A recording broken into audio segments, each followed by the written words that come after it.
Bom dia, boa tarde ou boa noite a todos, dependendo do horário que estiverem assistindo. Esse é o oitavo encontro do nosso workshop barra curso de introdução a métodos quantitativos e análise estatística para profissionais de segurança pública. A gente estava com alguns problemas, né, de o pessoal conseguir assistir de modo síncrono. Em virtude disso, acho que vai ficar mais cômodo para todo mundo. A gente mudou agora os últimos encontros, dois últimos encontros, né, para o modo assíncrono. Tá? Mas vai continuar da mesma forma. As dúvidas podem enviar lá pelo Classroom, tá? Sem problemas, nós vamos respondendo lá na medida do possível. Tá? Então, até agora, até o encontro 6, na verdade, a gente discutiu muito método, né? Algumas questões a serem consideradas quando a gente está planejando, quando a gente está avaliando um estudo ou uma análise, né? Não precisa ser um estudo formal publicado. Algumas coisas aqui que eu vou ressaltar que a gente vai precisar novamente nessa aula. Então, nós temos variáveis, né? Nós estamos falando de métodos quantitativos, então nós temos quantidades. As quantidades elas estão colocadas dentro de variáveis. Essas variáveis elas podem ter diversos tipos, né? As variáveis elas podem ser numéricas, né? Sendo numéricas, elas podem ser contínuas, né? A ideia é de que existem infinitos valores entre dois valores aspas contíguos. Por exemplo, entre 1 e 2 nós temos lá 1,1, 1,2, 1,3, etc. Entre 1,0 e 1,1 nós temos 1,01, 1,02, 1,03, por aí vai. Daí 1,001, 1,002 e assim a gente vai indo até a infinitésima casa decimal. Isso é uma variável contínua. As variáveis numéricas discretas, por outro lado, elas têm um número finito, né, de valores entre dois valores quaisquer. Tá? A questão das variáveis numéricas, a principal característica dela é a capacidade de você operar, né, você fazer operações matemáticas com elas. Né? Então, eu estou lá contando ocorrências, é uma variável discreta, né? Contagem de ocorrências. Claramente discretas, né? Ela só admite números naturais, né? Inteiros não negativos. Eu digo que 10 ocorrências é o dobro de 5 ocorrências. Né? E 3 ocorrências é exatamente 2 ocorrências a mais do que uma ocorrência. Tá? Então essa é a principal característica das variáveis numéricas. A rigor, isso é uma ressalva muito importante que eu faço, não existem variáveis contínuas no mundo real. Tá? Não existem, por uma coisa chamada precisão. Então, quando eu estou medindo uma variável qualquer, meu instrumento para medição, ele vai ter uma certa precisão. Na tela segunda, terceira, quarta, quinta casa decimal, são um instrumento extremamente preciso. Tá? Mas esse é o máximo que ele consegue chegar. Então eu não tenho infinitos valores entre dois valores quaisquer. Eu tenho um número finito, né, de valores. Então, na verdade, a grande pergunta é em que casos as variáveis numéricas discretas podem ser tratadas como contínuas. Tá? Isso vai depender muito da distribuição dos seus valores, então é uma conversa um pouco mais complexa, mas só tenham isso em mente. A rigor, não existem variáveis contínuas no mundo real. O que a gente faz é aproximar variáveis discretas como se contínuas fossem, e nem sempre a gente pode fazer isso, certo? Nós também temos as chamadas variáveis categóricas. As variáveis categóricas, elas são rótulos, né? Diferentemente das variáveis numéricas, eu não consigo fazer operações matemáticas com elas, mesmo que esses rótulos tenham um formato de número. Aqui eu tenho uma. Vamos ver se a gente acha um exemplo bem fácil aqui na nossa base de dados, rapidinho. A gente pode usar aqui um pedaço do dia da semana. Né? Dia da semana é uma variável categórica, mesmo que eu, em vez de usar os nomes dos dias da semana, né, eu use os números deles.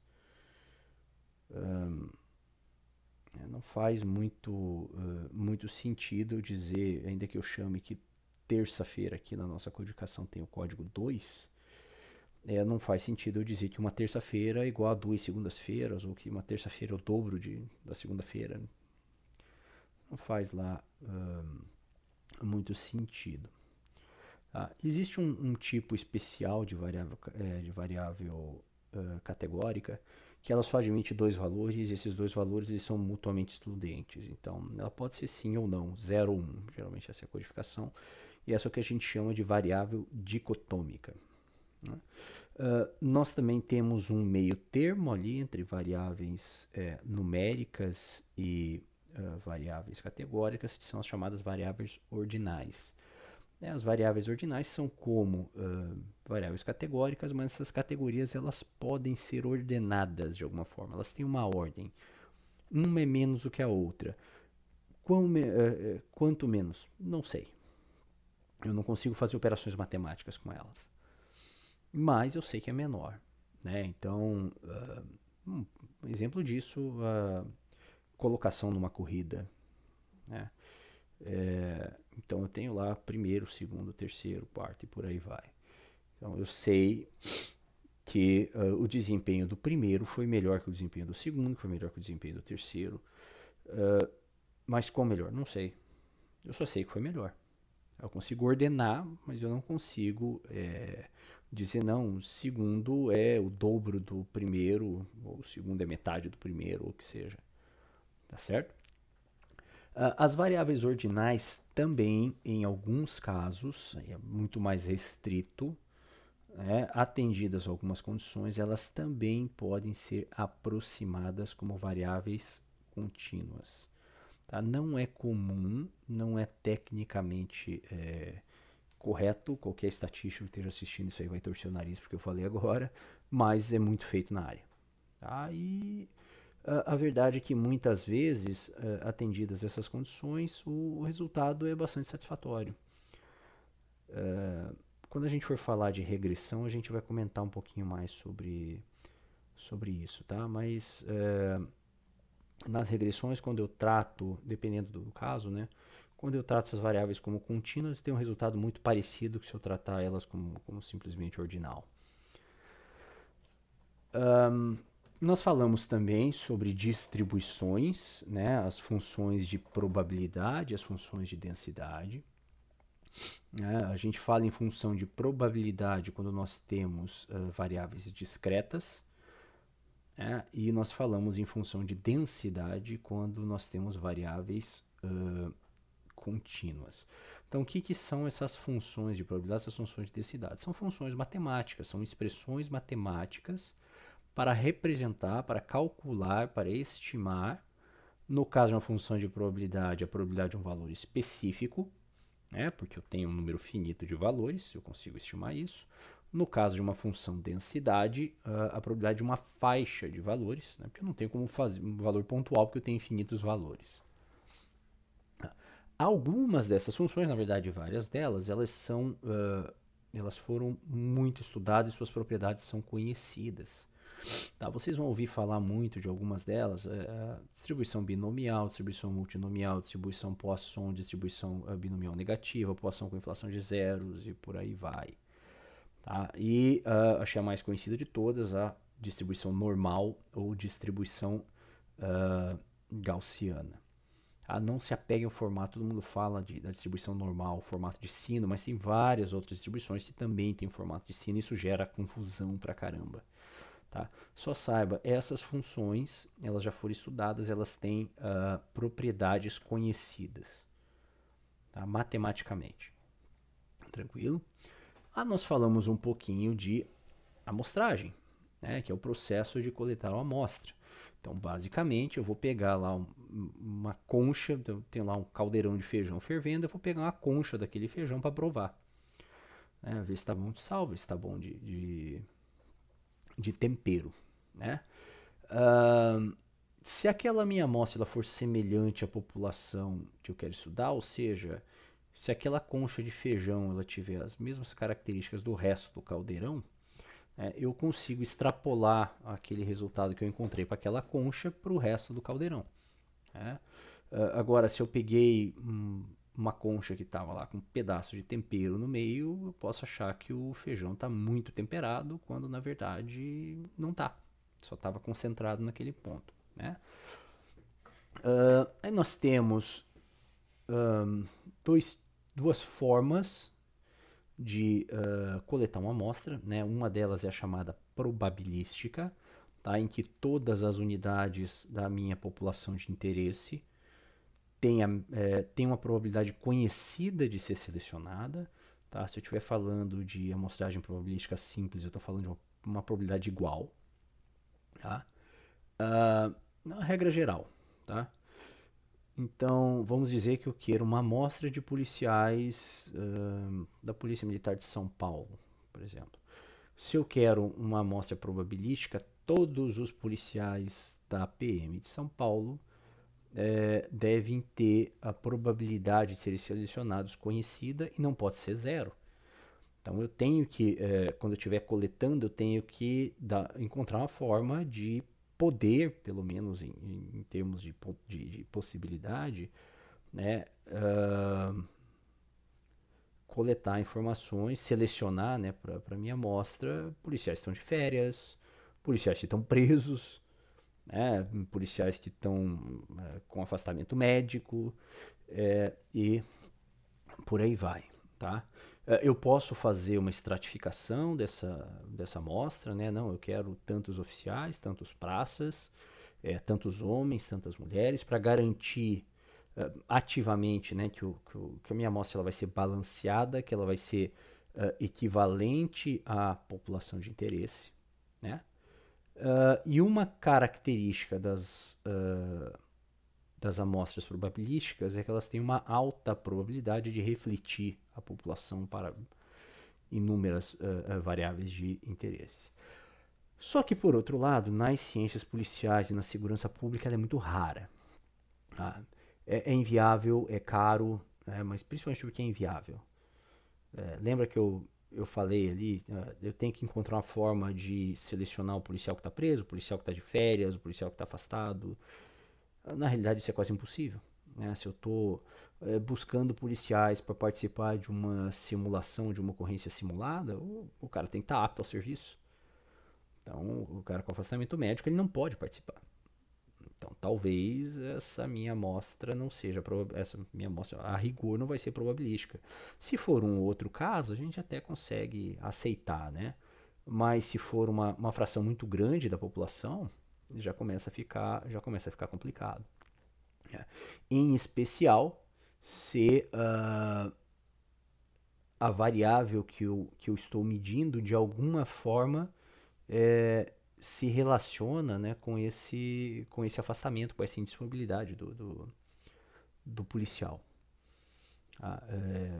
Vamos dizer que eu queira verificar o efeito do estresse do policial sobre o desempenho dele numa ocorrência simulada, qualquer coisa assim.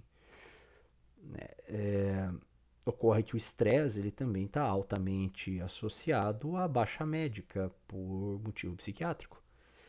Então, quando eu não consigo acessar esses policiais, quando por definição eles não podem sequer ser selecionados para minha amostra, eu vou ter problema. Porque a variável de interesse que eu estou estudando está altamente associada com esse fenômeno. Tá? Então a gente vai ter problema nesse sentido. Mas, enfim, nas ciências policiais e na segurança pública, em regra, a gente trabalha com amostra de conveniência, né? Faz com o que tem, os voluntários que aparecerem ali, ou trabalha com amostragem por bola de neve. Isso é bem comum nas pesquisas survey, né? Nas pesquisas com questionário. Né? Então você monta o questionário, manda o link lá nos grupos de WhatsApp, pede para os colegas replicarem nos grupos deles e por aí vai. Né? Esse é um exemplo bem clássico de amostragem bola de neve. Um, Aí nós falamos também de estatística descritiva, né, que é a ideia de descrever os dados e padrões dos dados que foram coletados. Né? Geralmente a gente vai apresentar uma medida de tendência central, que pode ser uma média, né, que é a média aritmética dos dados, ou uma mediana, né, que é o valor que divide os dados exatamente na metade. Né? E nós vamos dar algum valor referente à dispersão dos dados. Geralmente desvio padrão ou variância. Né? Em alguns casos você coloca interquartis, os quantis, amplitude, mínimo e máximo, tá? Para você ter uma noção do quanto esses dados estão dispersos.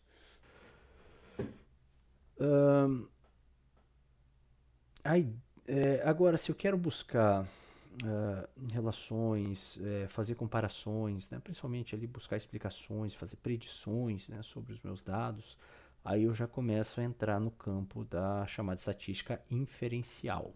Né? Eu vou fazer uma inferência. Eu vou usar aquilo que eu medi, que eu observei, para estimar aquilo que eu não consegui observar. Tem dois usos bem comuns nas ciências sociais, né, que é onde se insere ali as ciências policiais os estudos de segurança pública. Eu tentar generalizar os resultados coletados de uma amostra para todo um universo, para toda uma população. Né? Eu prefiro falar universo, apesar de população ser o termo mais comum no meio, ela sugere só pessoas, né? Mas pode ter uma população de qualquer coisa, na verdade. Né? Então eu pego aquela concha de feijão, né? Eu quero generalizar o resultado daquela concha para a panela inteira. Tá? Isso tem um pouquinho a ver com a validade externa do estudo. Né? E um outro uso que a gente tem é a ideia de eu tentar estimar quais valores eu esperaria encontrar se eu repetisse aquele mesmo experimento infinitas vezes. Né? Então eu estou comparando dois protocolos de treinamento, aqui no caso dos nossos dados, aqui um protocolo de intervenção com policiamento. Né? Então eu tenho uma área que recebeu intervenção, uma área controle que não recebeu intervenção, mais ou menos parecidas, né? E se eu repetir isso infinitas vezes, eu encontraria resultados parecidos com esses. Né? Aí eu posso dizer se a minha intervenção foi efetiva ou não. Tá? Existem vários paradigmas, né, estatísticos para a gente lidar com essas coisas. O mais conhecido é o chamado teste de significância de hipótese nula. Vamos usar aqui o exemplo dos dados que a gente tem, né, que é de uma intervenção de policiamento. Nós trabalhamos aqui com dois grupos de bairros, né, os bairros da chamada intervenção e os bairros do chamado controle. Na verdade, não são bairros inteiros, são setores, né, que a gente trabalhou aqui. Esse estudo está em fase de revisão, tá? Já foi submetido. A gente quer verificar o efeito dessa aplicação de policiamento sobre o número de crimes. Tá? Tem uma forma mais complexa de fazer isso, mas vamos começar com o simples. Então vamos comparar o antes e o depois num dos bairros que receberam nossa intervenção. Né? Então eu vou contar o número de ocorrências que tinha antes e vou contar o número de ocorrências que tinha depois. Né? E se esse número for diferente, é sinal de que o policiamento foi efetivo. Tá? O desenho não é exatamente esse, nós temos controles, mas eu estou simplificando aqui para exemplificar. Tá? Então a gente formula uma hipótese, né? Que a hipótese que eu quero demonstrar, no caso, é o policiamento foi eficiente. Logo, né, eu observo uma redução do número de crimes após a aplicação do policiamento. Então, essa é a minha hipótese. A hipótese que eu quero demonstrar. A partir dela, eu vou formular a hipótese que deve ser, que eu vou tentar refutar, chamada hipótese nula. Por isso que teste de significância de hipótese nula. Então, se a hipótese que eu quero provar existe uma diferença entre os crimes antes e depois, a minha hipótese nula não existe uma diferença entre os crimes antes e depois. Então eu vou coletar os meus dados a partir de uma medida, geralmente de tendência central, uma medida de dispersão, junto um pouco o tamanho da amostra, uma série de pressupostos. Lembre muito bem dessa palavra, dos pressupostos a respeito de como os dados foram gerados, a distribuição dos meus dados e tal. Eu vou chegar a um valor de teste. Tá? Esse valor de teste ele tem uma função de densidade conhecida. Tá? Então eu consigo estimar a probabilidade de eu ter um valor desse teste igual ou mais extremo porque eu estou falando de módulo. Né? Se o valor do meu teste foi 3, é a probabilidade de eu ter um valor maior que 3 ou menor que menos 3. Do outro lado, né? A gente está falando só de módulo. Então, eu consigo estimar essa probabilidade se a hipótese nula fosse verdadeira. Ou seja, se eu não tivesse qualquer diferença entre o antes e o depois, qual seria a probabilidade de eu observar uma diferença como a que eu estou olhando aqui? Tá? Essa probabilidade calculada nós chamamos de valor de probabilidade, ou p-valor, como é mais conhecido. Né? Se ela for pequena o suficiente, a gente rejeita a hipótese nula, tá? E dizemos que nós encontramos evidência em favor da hipótese alternativa ou que o nosso resultado foi significativo. É um pouquinho complicado de entender, né? Quão pequena essa probabilidade tem que ser? Isso tem a ver com o que nós chamamos de nível de significância. Tá? Ele é definido antes da minha análise, eu não vou definir nível de significância depois, geralmente em torno de 5%. Tá? É o mais comum na nossa área.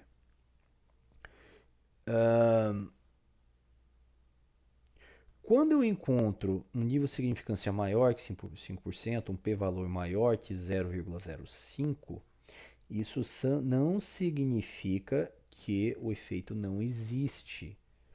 Tá? Pode ser um indicativo que não existe, mas você tem que olhar os outros valores para ver mais ou menos para onde os dados estão apontando. Tá? Mas também pode ser que eu não tinha dados o suficiente para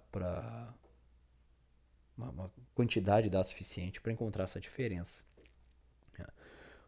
Uma outra ressalva importante é que significância estatística, né, que é esse valor menor que 0,05, ela é completamente diferente de uma significância prática, tá? O pessoal da saúde chama de significância clínica. Às vezes eu posso ter um resultado significativo estatisticamente, mas ele é tão pequeno que não vale a pena, aquela intervenção não vale a pena na prática. Tá? Tem toda uma discussão, né, sobre a validade dessa abordagem para amostras que não são aleatórias, mas por enquanto o campo aceita isso. Tá? E aqui nós vamos apresentar alguns dos testes mais comuns. Né? Lembrando, eu falei para vocês frisarem bem essa questão dos pressupostos. Todo teste tem pressupostos estatísticos. O que são pressupostos estatísticos? São afirmações sobre como os dados foram gerados, a distribuição desses dados e outras características desses dados que eu estou analisando, que eles precisam ser testados, porque o teste toma isso como verdadeiro, e se isso não for verdadeiro de fato, tá? Ou a gente, como se fala no jargão, se os pressupostos forem violados, o meu teste pode dar problema. Pode não dar, mas pode dar. Então a regra é: testem os pressupostos. Se houver violação dos pressupostos, não usem aquele teste, tá?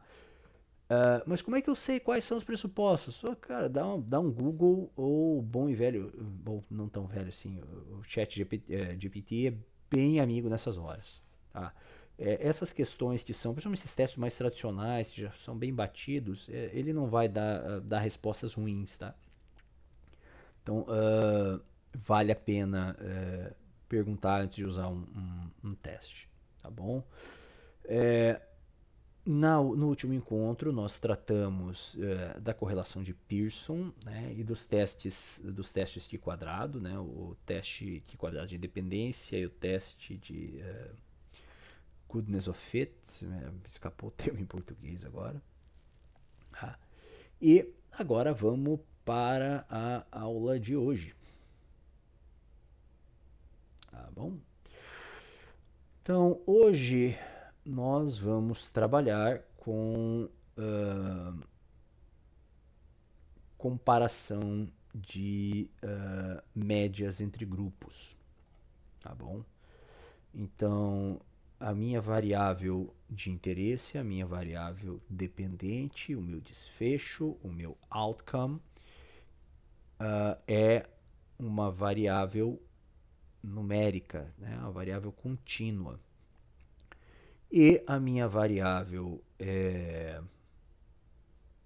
independente, né? O meu preditor, ela é a minha intervenção, né? Ela é uma variável categórica, tá? Ela é geralmente grupos, né? Que a gente chama. Então ela tem um rótulo. Tá? Então eu tenho dois ou mais grupos e eu quero comparar a média desses grupos.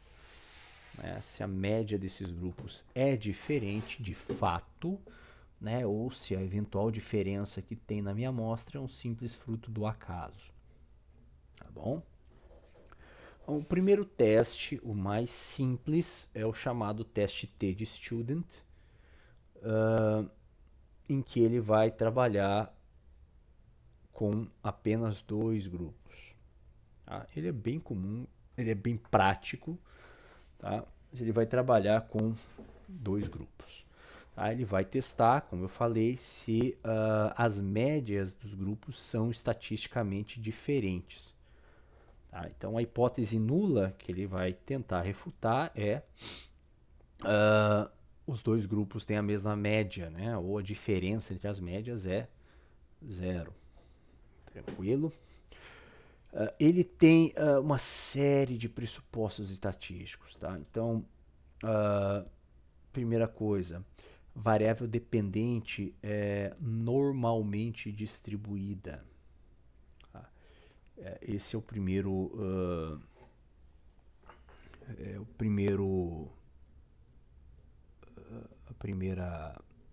primeiro pressuposto, perdão.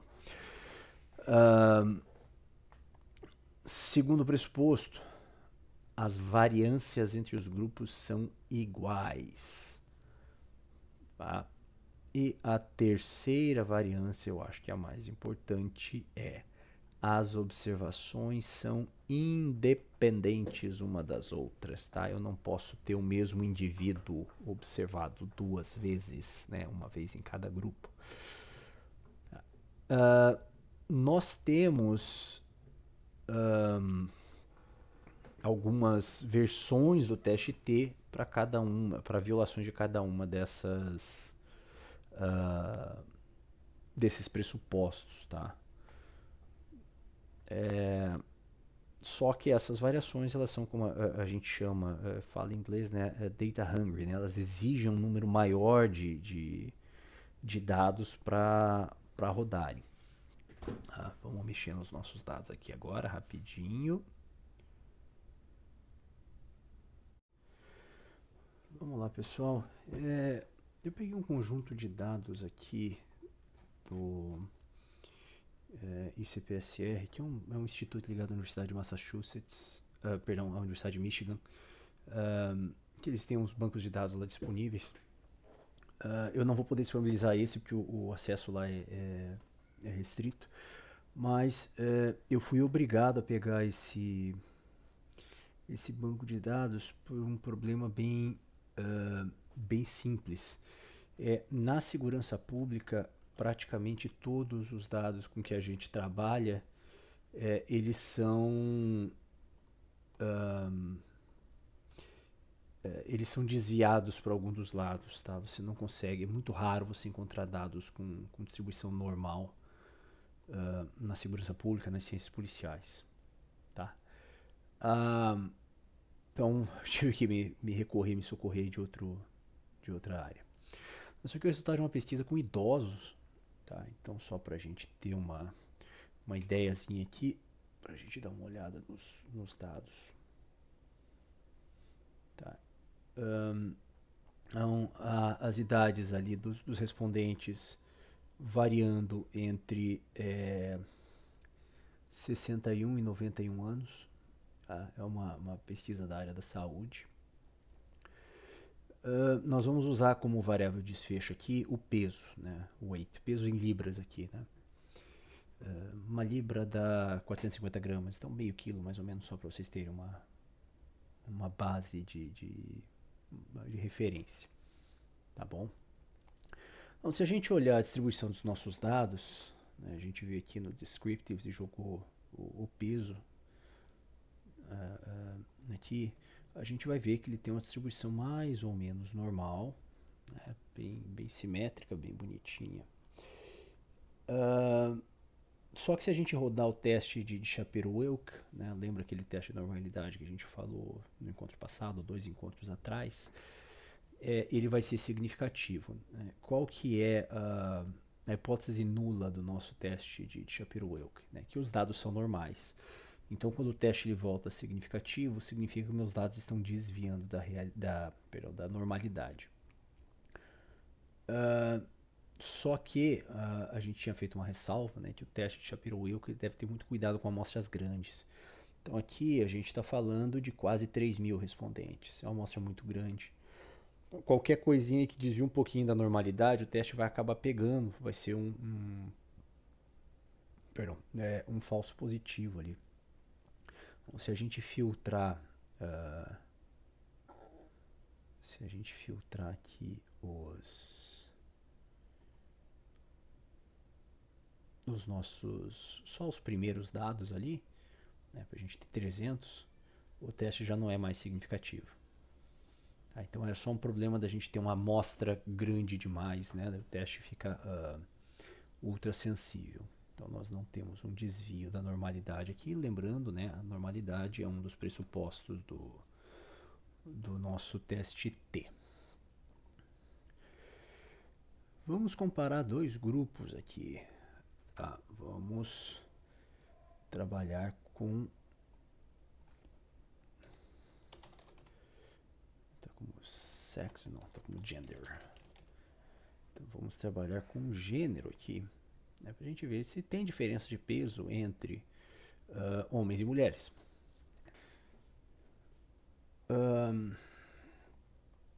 Então nós separamos aqui por gênero. Né? A gente vê que existe uma diferença na média, né? As mulheres em média elas são 27 libras mais leves que os homens, né? Uns 10 quilos aproximadamente, na média. Mas será que essa diferença ela é significativa ou ela é um mero fruto do acaso por causa dessa amostra? Então, nós vamos rodar um teste T para saber disso. Né? Então, um teste T de amostras independentes. Então, nós vamos buscar lá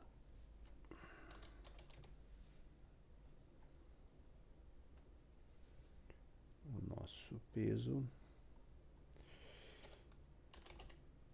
agrupada por sexo, por gênero, perdão.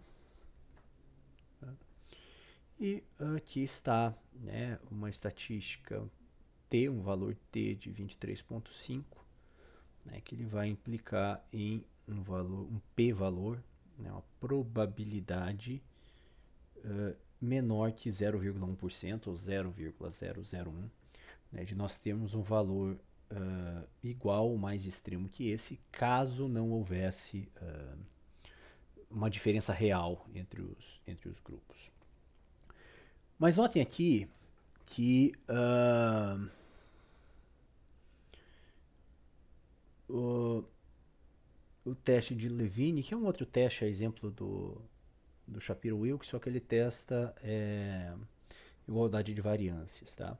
Esse teste foi significante, dizendo que foi violado o pressuposto da igualdade de variâncias. Então, não é adequado você trabalhar com o teste T-Student. Para isso, a gente trabalha com uma variação dele, que é o teste de Welch, né, o teste T de Welch. Ele só vai dar uma leve corrigidinha ali para acomodar, né, para contornar essa violação do pressuposto. Tá bom? Mais uma vez, ele foi significativo. Tá? Mas isso aqui sozinho ele quer dizer quase nada. Tá? Quão diferente é? Então, a gente vai trabalhar com a diferença das médias e o que nós chamamos de intervalo de confiança 95%. Tá? O que é esse intervalo? Assim, para facilitar a interpretação, é um intervalo onde provavelmente esteja, né, a diferença das médias de verdade. A interpretação formal dele é: se eu repetir, se eu coletar infinitas amostras aleatórias da minha população e eu rodar esses cálculos novamente e calcular o intervalo de confiança novamente, em 95% dessas vezes esse intervalo de confiança vai conter o valor verdadeiro. É um pouquinho complicado de entender.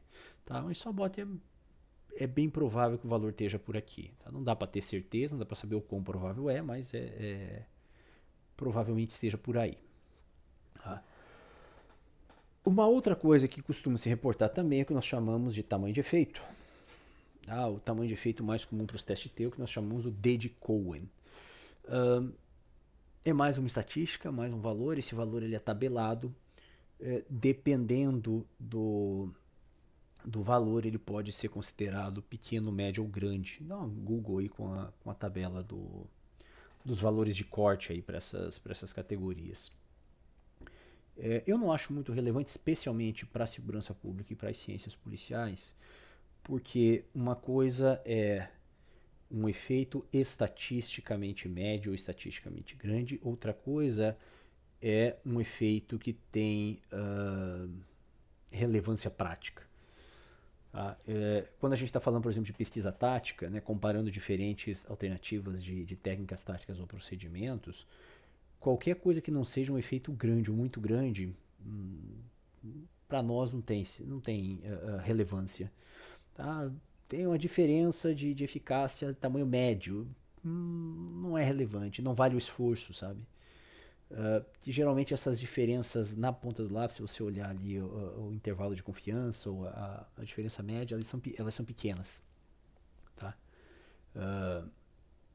Você pensar em todo o esforço para você mudar, para você padronizar, para você treinar, não compensa. Tá? A gente tem um exemplo bacana, uma pesquisa do Dr. Martindale aqui do Alert, em que ele comparou diferentes técnicas para adentramento incômodo. Né? Basicamente a ideia de você fez o fatiamento ali na porta, né? Fez a tomada de ângulo, fez a varredura do cômodo, então resta apenas um canto morto, pensando numa porta de canto ali do cômodo, né? Resta só um canto que você não conseguiu ver. Quando você vai fazer a entrada nesse cômodo, você pode entrar direto para esse canto, você pode entrar para o lado que você já viu, né? E ele comparou, né, qual era mais segura, e é mais seguro você ir para o canto que você já viu. Só que a diferença ela existe, é estatisticamente significativa, teve um tamanho de efeito, acho que médio, Só que na prática a diferença ela é tão pequena que não compensa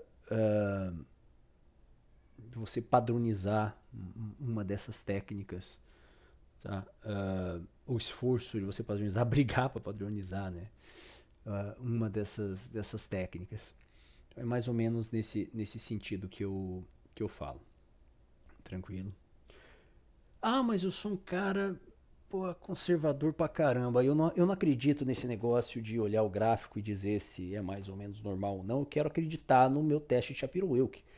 E o meu teste de Shapiro-Wilk, ele diz claramente, os dados não são normais. Ele grita isso pra gente. Então tá bom. Se meus dados não são normais, deixa eu até tirar um filtro aqui para ficar mais exagerado ainda. Se os meus dados não são normais, então tá bom. Então está violada, né, o pressuposto da normalidade e eu vou ter que usar um outro teste para isso, que é o que nós chamamos de teste de Mann-Whitney. Tá? O teste de Mann-Whitney ele é o que nós chamamos de teste não paramétrico. Tá? O teste não testes não paramétricos são testes que eles não dependem, que eles não têm como pressuposto uh, nenhum tipo de distribuição específica. Tá? Então, essa é a nossa última tentativa, vamos dizer assim. Mais uma vez, ele deu estatisticamente significativo, que a diferença é grande. Né? O teste não vai falhar nesse sentido. Pode ver aqui pelos intervalos de confiança que a diferença média, intervalo de confiança, a diferença entre esses testes é muito pequena. Tá? Mas se essa diferença for menor, a diferença real for menor, a diferença entre os testes tende a ser mais exagerada, a ponto de você ter um teste significativo e outro não significativo. Tá? O teste T de Student e suas variações, ele trabalha com dois grupos. Agora, se eu tiver três ou mais grupos, aí a gente vai fazer o que nós chamamos de análise de variância, ou ANOVA. Então, na ANOVA, eu vou usar como variável de cluster, né, variável de agrupamento, uma variável que tem mais de dois valores, né, mais de dois grupos. Né, que eu usei o estado... Oh, cara, tá me falhando. É que eu leio em inglês aqui, me confunde. O estado civil. Né? Então, casado, convivente, separado, divorciado, viúvo e nunca casou. Né? Solteiro. Então, mais uma vez, a gente tem algumas violações da normalidade, tá? Em especial entre os casados. Mas se a gente olhar os gráficos, essas violações não parecem ser muito graves. Tá? Vamos trabalhar da mesma forma que a gente fez com os outros ali, trabalhar das duas formas. Então a gente vem aqui no ANOVA, de uma via, porque eu só tenho um desfecho. Então vamos trabalhar com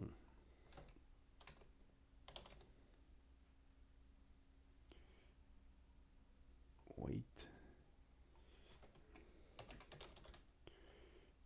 you grouping variable marital status. Então vamos lá. Se a gente olhar aqui nas médias, nós temos uma certa diferença de fato. Alguma diferença, né? Agora não sabemos se essa diferença ela existe de fato ou se ela é simplesmente fruto do acaso. Tá? E é isso que a nova vai fazer. Né? Então ela vai calcular uma estatística f, tá? E calcular a probabilidade de ter uma estatística igual ou mais extrema que essa, caso não houvesse qualquer diferença entre nenhum desses grupos. Tá? Essa é a nossa hipótese nula. Então, nesse caso, o nosso P ele é menor que 0,001, menor que 0,1%. Então, eu rejeito a hipótese nula e eu aceito a hipótese alternativa de que pelo menos um desses grupos é diferente dos outros. Tá? Lembra do teste de Levine, da homogeneidade das variâncias? A gente fez ele aqui e não houve uma violação. Então, o peso, a variância do peso, ela é similar em todos os grupos. Então, eu posso trabalhar com o teste de Fisher, que é um teste mais exato. Tá? Se porventura tivesse violado esse pressuposto, a gente trabalharia com o teste de Welch, tá? Só mudaria aqui. E a seguir eu posso fazer o que nós chamamos de teste post-hoc. Tá? O que são os testes post-hoc? São testes T. Tá? Eu vou comparar 2 a 2 os meus grupos para ver aonde está essa diferença. Então, o meu teste ele disse, ó, tem diferença entre um deles. Tá? Agora vamos procurar onde está. Tá? Nós já vimos que nós temos variâncias semelhantes, então usamos o teste de Tukey aqui, não se... E aqui está. Vamos dar uma olhada no p-valor. Nesses testes post-hoc é possível você calcular intervalo de confiança, tá? Mas o Jamove ele não te dá isso. Tá? Teria que trabalhar com o software daí. Tá? Mas ele consegue te dar tamanho de efeito, intervalo de confiança, tá? Só o Jamove que não trabalha com isso. 0,35, 0,35, tá aqui a diferença. Achamos duas diferenças aqui, né? Então lembra que a gente está procurando sempre p-valores menores de 0,5. Então as duas diferenças significativas que nós temos estão entre os casados e os viúvos. Então os casados são em média 11 libras mais pesados que os viúvos. E os divorciados são em média 7 libras mais pesados que os viúvos. Tá? Então, essas duas comparações de grupos que geraram esse resultado significativo do nosso teste. Beleza? Até agora a gente trabalhou com o que nós chamamos de testes de amostras independentes. Tá? Então, a gente tem dois grupos completamente independentes, eu não tenho elementos de um contidos no outro. E eu não tenho o mesmo elemento repetido mais de uma vez, mesmo medido mais de uma vez, mesmo dentro de um grupo. Tá? Que chama de independência das observações. Tá bom? Caso a gente não tenha essa independência, existe um caso específico que a gente consegue tratar, que são o que nós chamamos de amostras pareadas. O que são amostras pareadas? Eu tenho um único grupo, tá?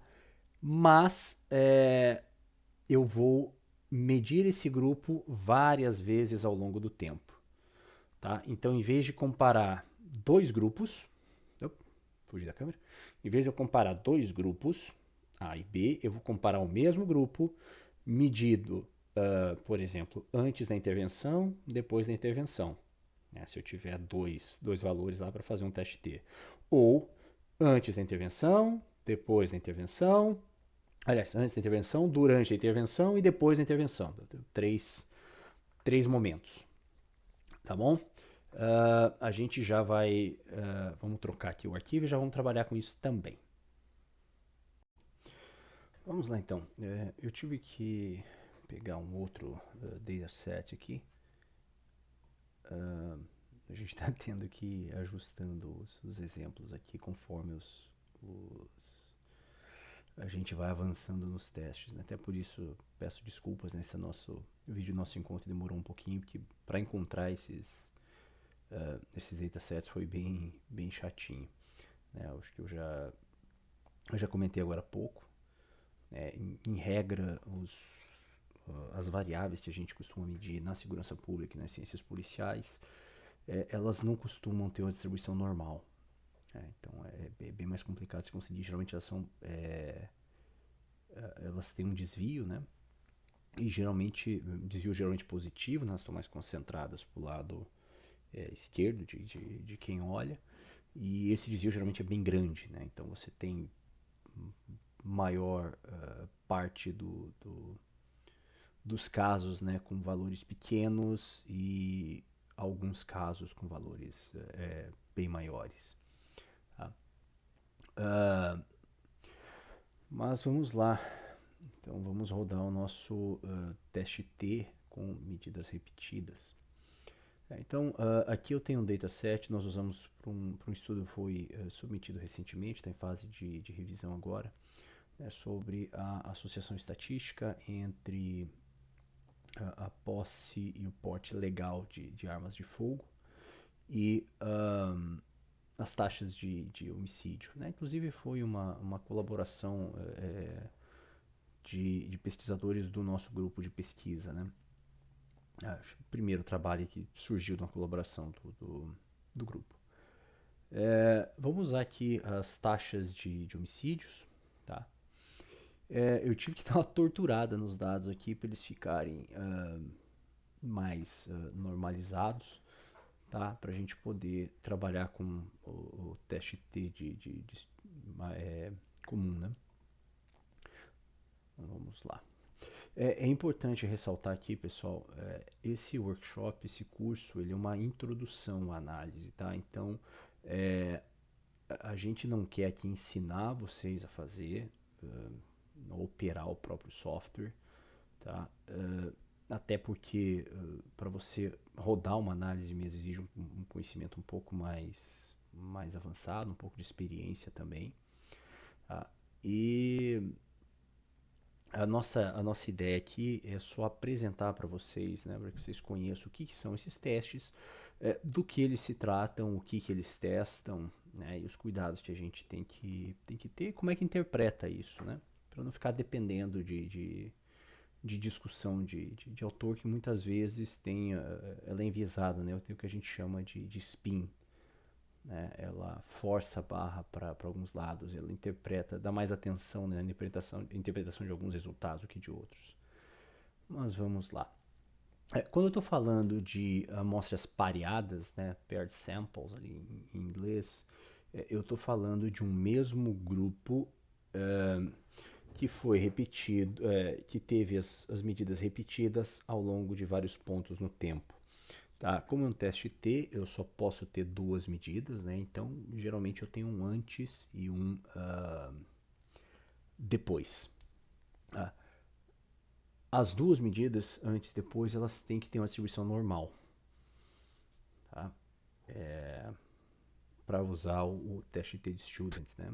É uma dos pressupostos estatísticos desse teste.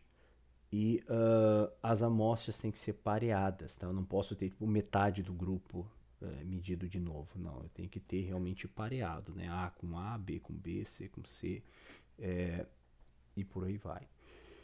E essas medidas, elas têm que ser independentes entre si. Tá? Então, se eu tenho dois grupos antes e depois, não posso ter repetição dentro desses grupos, ok? Antes da gente começar a nossa análise, né, vamos dar uma olhadinha nos nossos dados aqui. Pegar aqui 2015 e 2016, são os dois que nós vamos comparar, né? Colocar o nosso testinho de normalidade. Dá uma olhada no histograma e na densidade.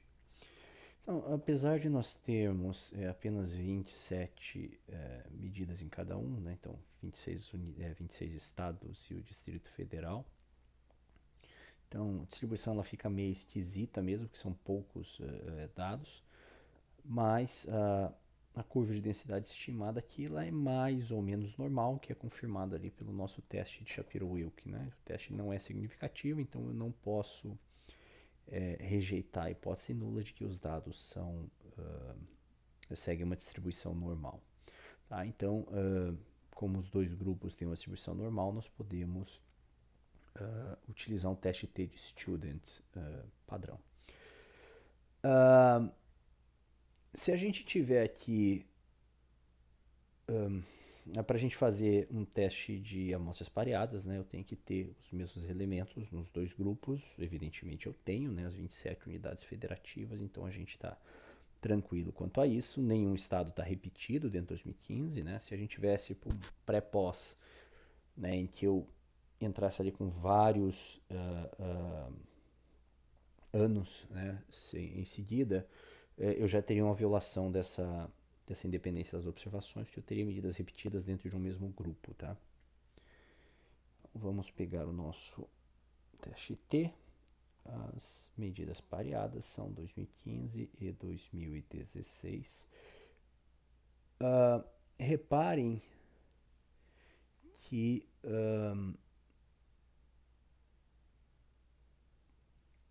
a gente tem uma diferença na média aqui,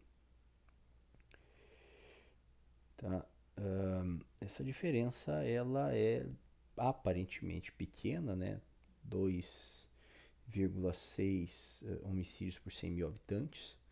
Né? E a gente quer saber se essa diferença ela existe de fato ou se ela é apenas fruto do acaso.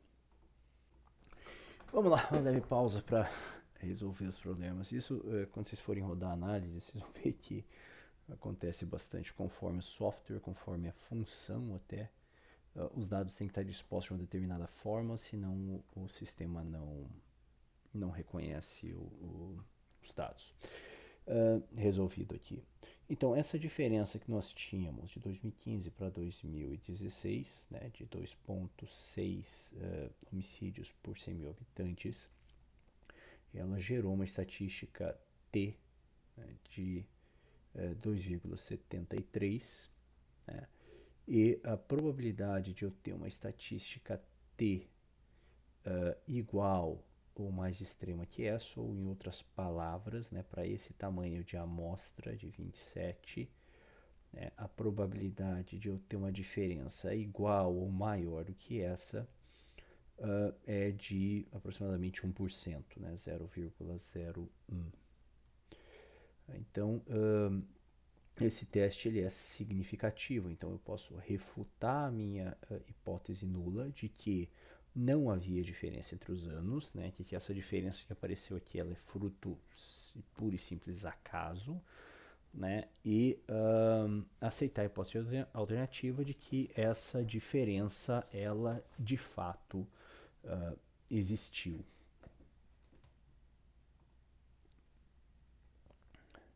A gente tem um tamanho de efeito de Cohen de 0,5, é um efeito médio.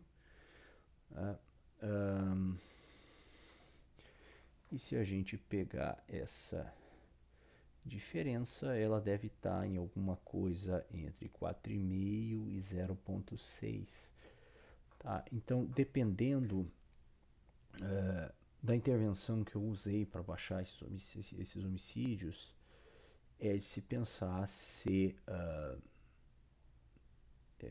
ela valeu a pena ou não. Né? Tem que fazer uma análise de custo e benefício e comparar com outras alternativas também. Tá certo? Mas e se porventura esses dados não fossem normais? Né? Aí a gente trabalharia. Aqui dá para vocês verem que ele é bem borderline, aqui está bem próximo, né, da significância estatística. Aí a gente tem uma versão não paramétrica desses testes, que é o teste de Wilcoxon. Ele vai dar basicamente a mesma coisa, né? Vai analisar a mesma coisa, né? Então, nesse caso, eu tenho uma estatística W, um valor W de 74, né? E um valor P, né? Uma probabilidade de ter uma diferença igual ou maior que essa de aproximadamente 1%. Então, por essa análise também eu posso afirmar que a diferença ela é real. Mas e se porventura nós tivéssemos 3 pontos de medição? Aí a gente teria que rodar a nova, né? Quando eu tenho mais de 2 grupos, ou no caso 2 momentos, né, em que eu meço o mesmo grupo, nós vamos rodar uma análise de variância, como nós fizemos com as amostras independentes.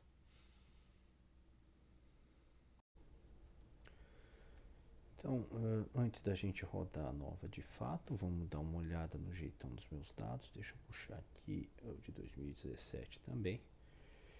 Todos eles estão de acordo ali com o pressuposto da normalidade, né? O teste de Shapiro-Wilk para 2017, a gente consegue ver ele aqui. Não sei porque que ele mudou esse troço aqui de novo. E a gente vê que tem uma diferençazinha, né? Em 2017 você teve um aumento na média, né? De 2 pontos ali, né? Em relação a 2016, mais ou menos, né? Um pouco menos, perdão, 1,4. Então, vamos rodar a nossa uma nova para ver se essa diferença ela foi real, né? Ou se ela foi fruto do acaso. Rodamos aqui, então aqui a gente tem 2015, 2016, 2017. Agora a gente arrasta os valores correspondentes aqui. A análise de variâncias ela também permite fazer uma análise entre diferentes grupos. Então, ao mesmo tempo que eu estou fazendo essa análise de medidas repetidas longitudinais, eu consigo fazer também uma diferença entre os grupos. Aqui não é possível porque a minha variável de grupamento é unidade federativa e eu tenho uma única medição por ano, né? Então, se eu agrupar por unidade federativa aqui, só vou mostrar para vocês, eu vou ter um erro, né? Por quê? O que na verdade qualquer teste estatístico faz, mas a análise da variância em especial, ele trabalha com a variabilidade dos dados, né? Ele usa essa variabilidade dos valores, né, a variância, para fazer as estimativas. Se eu tenho um único valor, eu não tenho variância, então não tem como calcular nada, né? Então, aqui a gente vai deixar sem essa diferença entre grupos, tá? A gente está em um bloco só, né, de 27 estados repetidos, medidos repetidamente diversas vezes. Então, aqui a gente tem um valor F, né, uma estatística F de 4,28, né, e a chance de eu ter uma estatística dessa maior, igual ou mais extrema que essa, se não houvesse nenhuma diferença entre os 3 anos, seria de 0,019, então praticamente 2%. É menor do que a nossa linha de corte ali dos 5%, né? Então eu refuto a hipótese nula de que não existe diferença entre os grupos e eu aceito na hipótese alternativa de que existe alguma diferença entre os grupos. Mas onde está essa diferença? Opa, vamos dar uma olhada lá nos testes post-hoc. Correção de Tukey, porque não tenho problemas de heterogeneidade de variância. Então, aqui está nossos testes T.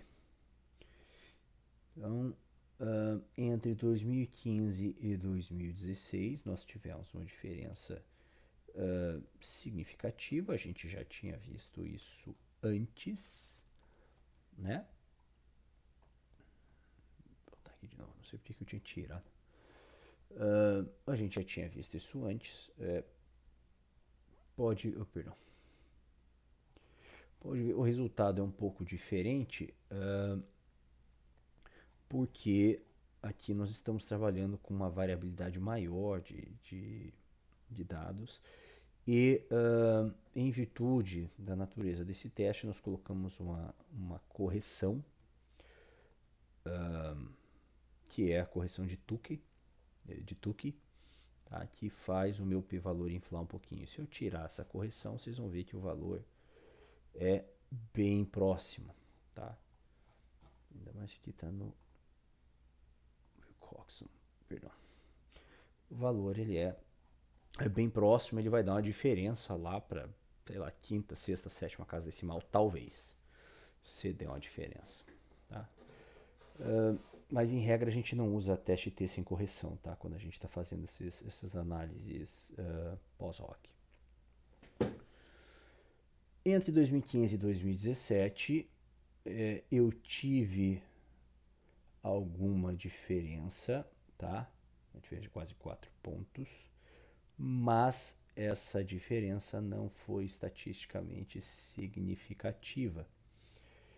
Veja, se eu trabalhar sem correção, ela passa a ser significativa. Se eu comparasse só 2015 com 2017, mas como eu estou fazendo a análise ao longo dos anos, então eu estou vendo essa flutuação dos dados, né, o que esse resultado está me dizendo é que, por conta dessa flutuação dos dados, provavelmente essa diferença seja por simples acaso. E de 2016 para 2017, a chance dela ser por acaso é bem maior, né? Mais que 50% até.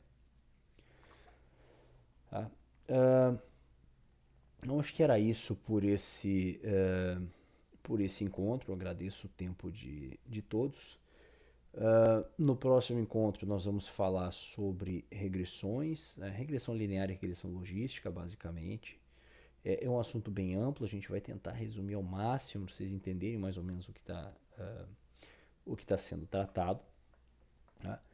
E aí o nosso último encontro ele vai ficar dedicado à tirada de dúvidas lá no Classroom e a atividade final, né, que vocês vão ter que fazer para receber o certificado depois.